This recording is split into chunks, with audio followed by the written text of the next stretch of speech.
How would you build this team around the new rules in 2023? No shift, pitch timer, limits on pickoffs and everything. Are you looking for guys more contact and stuff, or you think you're run it back with more power hitters? And I'm kind of. It's a great question. I'm kind of curious to Thank you. see what they do. I mean, like they have guys that profile the same way. There's a lot of boom or bust in this lineup. There's a lot of fly ball heavy, power heavy guys.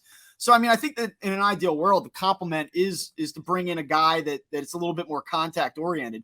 I'm not saying that he has to be a guy that chokes up 4 inches on the bat and slaps the ball through the hole. Like he doesn't have to be, Placido Polanco. But I think like you would like a guy that has a little bit of a higher contact rate that can put the ball in play a little bit more consistently. I wonder, as the rules shift here now, if there's going to be a slant and emphasis on certain attributes in players. I mean, it's a really curious thing to think about, but that's the one thing when you look at Rhys Hoskins, I say when you did that Castellanos deal, it felt like that deal was to replace the offensive profile of Rhys Hoskins, a right-handed power bat, extra base hit guy.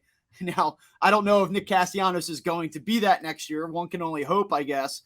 But I just felt like the Castellanos deal sort of took Hoskins out of the long-term mix for this team.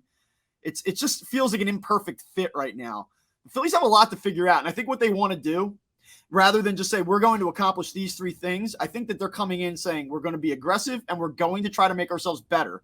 What exactly is that going to look like? It's probably going to be dictated and predicated upon availability. Where is their opportunity? Like they didn't come into last offseason saying we're going to do Schwarber and Castellanos. That situation presented itself, and that's the direction they decided to go. I would imagine there's going to be a little bit of an emphasis on pitching, though. Nobody's talking about pitching right now. They played Game 5 of the World Series with Noah Syndergaard in a bullpen game.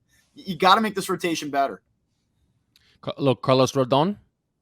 I love him. That's the guy I wanted at the deadline. I was disappointed that Noah Syndergaard worked out to an extent. Nothing against Noah Syndergaard, but that was the guy that I wanted at the deadline. And I know the Giants didn't trade him.